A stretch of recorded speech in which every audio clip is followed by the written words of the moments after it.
Hello there and welcome back to the channel. I'm BABRICKS. Today we've got a really special LEGO Star Wars review for you. This is, of course, as you can see in front of you, the LEGO UCS R2-D2 release new for 2021. This is set number 75308, contains 2,314 pieces and will retail for approximately $200 or €200 depending on your region.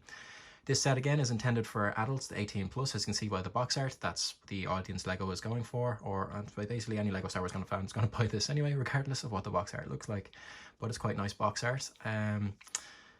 This was released to coincide with the 50th anniversary of Lucasfilm, which I'll show you that as well. And I'll show you all the little technical things that this set can do and all the little improvements that I think from the previous set. So guys, without further ado, let's get into the review for R2-D2. So guys, here he is. This is the completed R2-D2. The entire build took me approximately, I'd say, over 3 nights, about 4 or 5 hours. It was very busy. It took me a long time to get around to making him, but I'd say all in all about 5 hours. As I said previously, it contains 2,300 pieces, which is an improvement of about 400 pieces from the previous set, and it retails for I think €40 more. So you're talking about 10% per extra piece in the set. It was a bit of a tricky build, to say the least. More so, there was the technical structure inside of it. Behind these, you've got 4 panels on either side, on the front, the sides, and the back of the model, which connect into like a Technic structure. Which it can kind of be fiddly. It's very small. Anyone with big fingers will struggle because the pins actually have to go in and over other pins, which is very difficult to do. Fingers were a bit sore after that one. But there's a lot of little technical elements in this set, and there's a lot of functionality in the set, which I will show you now. The head can swivel 360 degrees. It's connected on kind of a spoke ring that you've seen those pieces before. That connects to the top of the head, which makes it things. The head is more or less completely hollow, apart from 1 or 2 of the corners, which I will also show you in a minute or two. So yeah, the head can rotate 360 degrees. You got the red light from the front, you got the hollow projector on the back, and that would be about it. You've got his tow cable in the front, down the bottom there. You got his exhaust vents on the front of the model here. If you turn the model around, I'll show you on the back, you can see the legs are mirror images of each other. They're built separately, but they are mirror images of each other, but they have to be built separately because of what's right and left side. It'd be a bit different to the perspective of the viewer. You can see there's great detail on the side of the legs. Little pieces of detail there, little greebling on the outside. You've got the tube pieces there for wiring, I'm assuming for pneumatics for the droid. If we just turn them around to the back there, you can see, not as detailed as the front, but it is his rear, so I won't expect it to be. Similar vent on the front and the back. You got another thermal vent there as well. You see these little 2 pins sticking out. If you push those in all the way, I'll show you, and then you flip him around to the front. So that's probably one of the first technical pieces. You have got these 2 little arms that extend out. Not much functionality in them. You can pull them out a little bit further, not much further than that. That would be like his laser cutter. No blade in this one, that was on the previous set. But like a little poker there. It's pretty neat, I suppose, if that's what you like. And you can push them back in, the pins will come out, and you just close these shutters, and that's that part. So the next and probably the biggest function of this set is his third leg. Very cool kind of mechanism to do that. It can be difficult to construct, and what I would recommend when you're building the set is to make sure that the leg functions before you put on the paneling.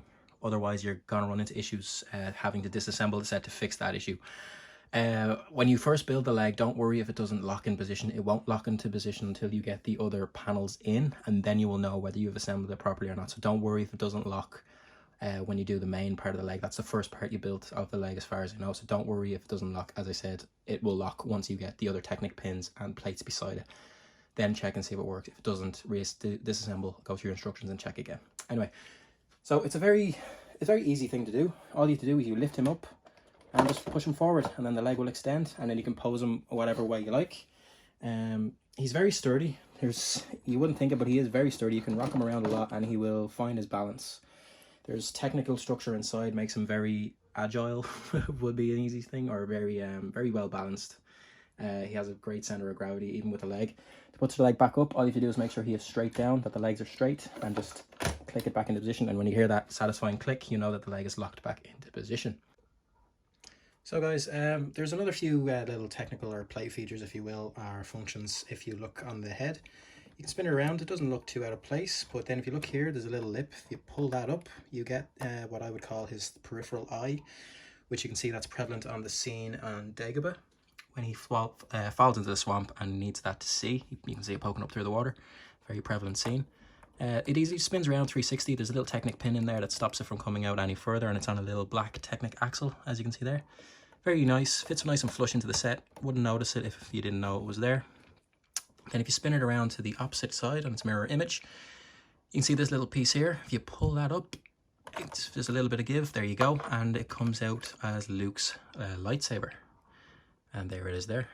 It's a nice little build, nice little mini build. Obviously it's not to scale with or anything, very small, but it's a nice little Easter egg there to show when on episode 6 when his lightsaber shoots out and goes to Luke on the desert skiff when he escapes from Jabba's palace.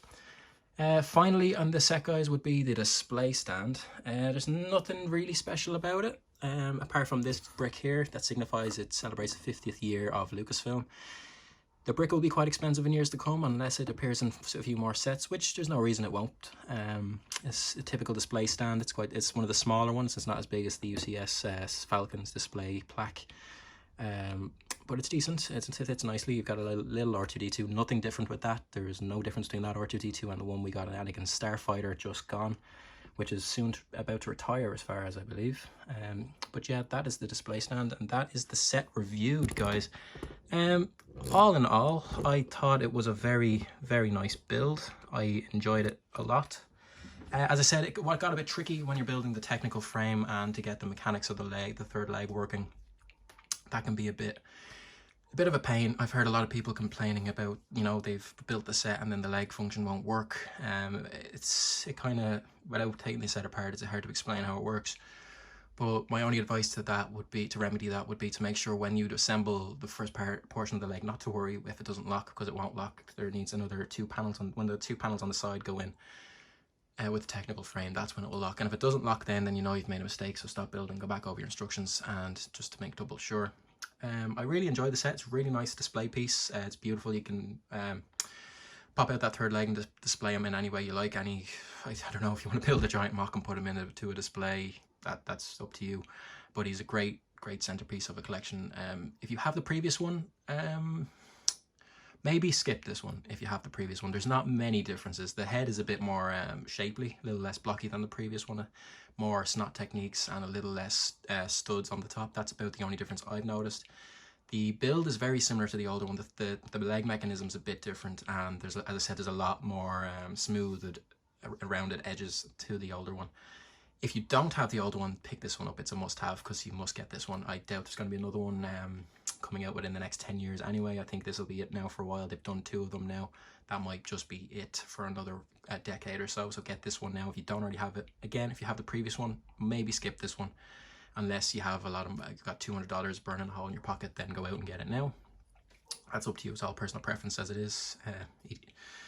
So that's pretty much all I have to say about this set, guys. I really enjoyed putting it together. I said the technical build, you start off with that, and it's a bit of a pain, but it's a nice set. It's a nice build, and the result, as you can see, is epic. Anyway, guys, I have been BABRICKS. You have been awesome. Thank you for tuning into this review here today. If you liked what you saw, please click on one of the videos you see on screen in a few moments to really help out the channel, and please hit that subscribe button down the lower right hand corner, or click it on the middle of the screen, or down in the watermark area there in the bottom right hand corner. Will really help out the channel. Plus you will only be notified for giveaways if you are subscribed, and hit that bell notification. I have got a giveaway on the way very, very soon, so please stick around and subscribe. Guys, thank you, stay safe, and I will see you again very, very soon. Goodbye.